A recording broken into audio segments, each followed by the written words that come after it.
Joining us now, Congressman Rob Wittman from House Armed Services and former State Department Senior Advisor Christian Whiton. First, you, Congressman, the White House keeps warning about rising gas prices, but now it's only talking about a federal holiday on the gas tax. Your reaction to that?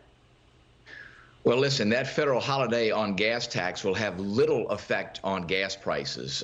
We all saw when they released oil from the National Oil Reserve, very little impact. And again, this is a temporary cessation of the federal tax.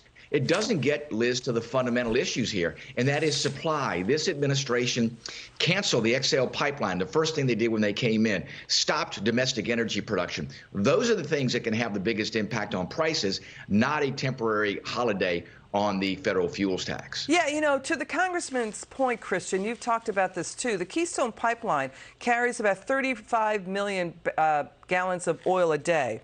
And that's basically about 10 times more than what polluting trains could deliver, Christian. So the White House has been slammed for botching this. The president is not the president of the far left. He's the president of the United States. So your reaction to that?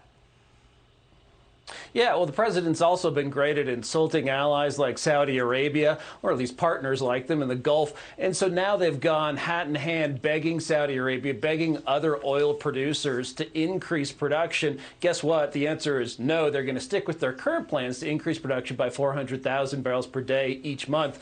And the actual production output has been less than that. If you look at production in the United States, we're still off 1.5 million barrels per day since before the coronavirus crisis started. Why is that? It's because of canceling Keystone, but also it's because of this atmosphere that Biden and the Congress has created to talk down U.S. domestic energy production, to scare away investors, to talk about this green transition on wildly optimistic terms. It just won't happen when they do. So you're seeing the result of that at the pump.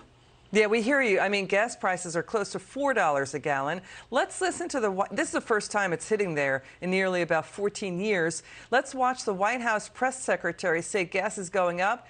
This is the price Americans must pay for war. Watch this.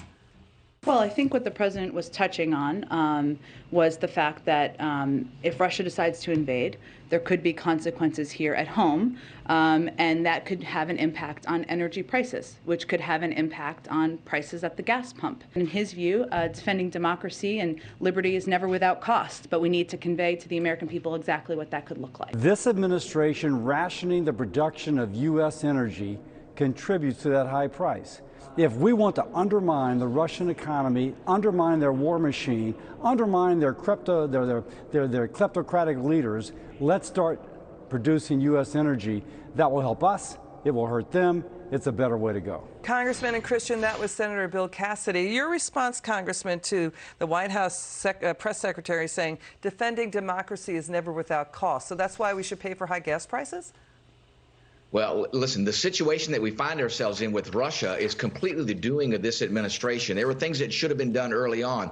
The first day that President Biden came in office, he should have sanctioned Nord Stream 2 pipeline. Instead of continuing dependence on Russia for energy in Europe, he should have said, no, that's not the direction that we're going to go. That empowers Russia. That gives them the resources they need to fund their war machine, to threaten countries like Ukraine, to threaten places like the other NATO countries. Those are the things I think are incredibly important to understand with this.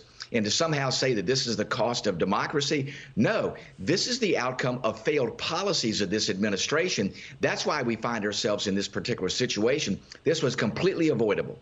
What do you say, Christian, to what the congressman just said?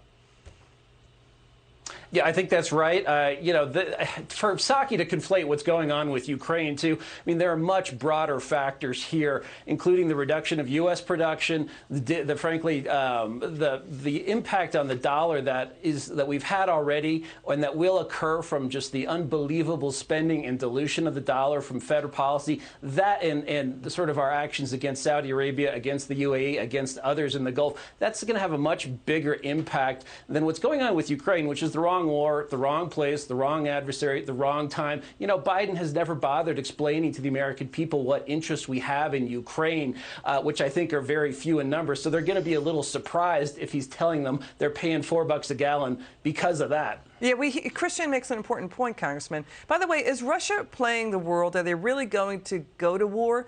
Or is this really, you know, just a big, gigantic war game? Because they don't want Ukraine going into NATO. You know, Russia's a developing country. Its inflation rate is running around 8-9%. Its interest rates are at 9%. You know, its stock market is like half the size of Apple's entire stock price, market value rather. But now we've got Russia threatening to cyber hack, word coming in, our power grid, our electrical systems, our water supply, and more after they shut down the Colonial Pipeline. So what is really going on with Russia here, Congressman? Final word.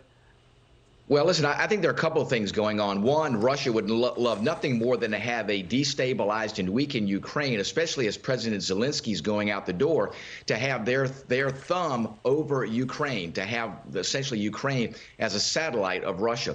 Secondly, is I do think there's a strategic purpose with this. I think they would love to take eastern Ukraine, to have a land bridge to Crimea, where they could then put a large-scale naval facility so they have full control of the Black Sea, big presence in the Mediterranean, and in turn the Indian Ocean. That gives them now a worldwide footprint, much more than the regional footprint they have in their extensions from the North Atlantic and the North Pacific. Good to hear from you both, Congressman Rob Wittman and Christian Whiton. Thanks for coming on the show.